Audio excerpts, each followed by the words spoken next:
So what's up, people? All right, I just got through watching the Last Airbender movie in 3D about maybe an hour ago, 50 minutes or so. And yeah, it's a week later, but I'm gonna give you my thoughts. So sit back, enjoy your Arizona green tea with ginseng and apple juice. Anybody who knows me knows I love me some Arizona and some apple juice. And when they combine them both, I love them even more. But that's beside the point. Let's get to this movie. All right, I'm pretty sure there'll be obvious spoilers. So spoilers coming at you for my review. Okay, I have to be more critical of this movie on several accounts because, I mean, a I love the Avatar series. I mean, if you haven't seen my top 10 moments, I made the top 10 moments after watching the episodes several times from DVRing it and seeing like so many episodes over and over constantly. And then B, I want to be an actor, so I've studied acting and take acting classes, so I'm a little more critical of acting than the average person. So let's hop right into it. Speaking of acting, let's not even critique the avatarness of it, the adaptation of the Avatar from the series to the movie. The acting in this movie is really not that good. I don't care if it's kids acting or not. I haven't seen the Karate Kid remake. I don't really want to, but from what I hear, Jaden Smith, who's like fucking 11, 12 or some shit, everybody says he did an amazing job as an actor in that movie.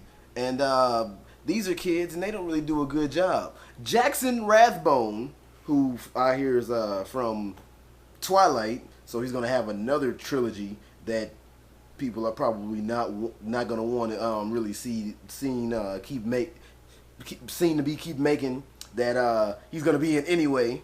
But he didn't really do a good job. I'm sorry. Nicola Peltz, who plays Katara, she has her moments. General Iroh, whatever the fuck you want to call him. Sean Tube, he he didn't they didn't let him capture the Iroh-ness of it, but when, he does a pretty decent job for what he's given. The guys who play Ozai and Zhao, they're pretty good. They do a pretty good job holding down the side. The only problem is the characters are so one dimensional, which I will say that book one, Water in the series, doesn't get as involved into the characters as book two and book three does. I will say that. The characters are more one dimensional in book one.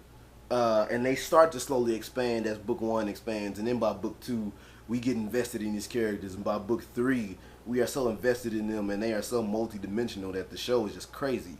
But these characters were so fucking one-dimensional. The only person in this movie who I really felt did a wonderful job acting, which should come as no surprise based on his background, was Dev Patel, who plays Zuko, Prince Zuko. He did a good job. I mean, I'm not. Well, I guess you could say it was like Jamal, like the way he did Jamal. He did an amazing job as Jamal in Slumdog Millionaire. Great movie if you haven't seen it. And he did an amazing job as Prince Zuko. Now let's get to some of the Avatar stuff. First of all, Momo. There were a lot of characters in the movie that weren't named. Like they were expecting you to have seen the show and just know the characters' names. Like Yue doesn't really get we don't really get told who Yue is. Like her name doesn't really get mentioned. Master Paku, nobody really says Master Paku's name. Momo, they never officially adopt Momo. Aang just says, "Oh, this is a lemur bat that we used to keep them as pets." And then every now and then we just see him following them around. And then one part he says Momo, like we're supposed to know. Motherfucker, treat it like I don't know who he is. And tell me, you couldn't take 5 more seconds to say, I'm gonna make him my pet? The fuck? Great things about the movie, the fight scenes were really, really good. They were, I loved the bending adaptations and everything. They were really, really nice. I love that. One of the things that if I could nitpick just a little bit on the fighting scene was too much movement, too much movement for some of the stuff. They didn't do that much movement just to bend an element. Uh, what else?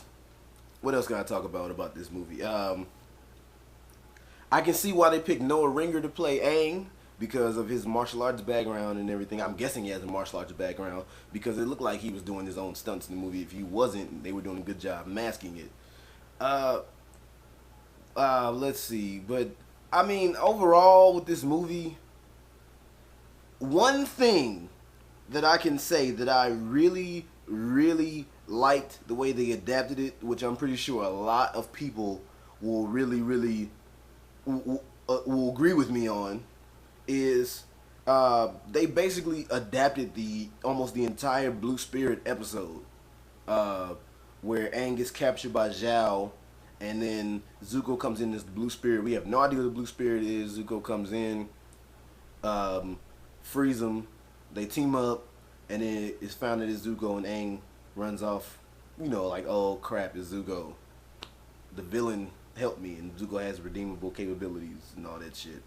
But I mean, it's almost like that's the only thing that really was adapted perfectly.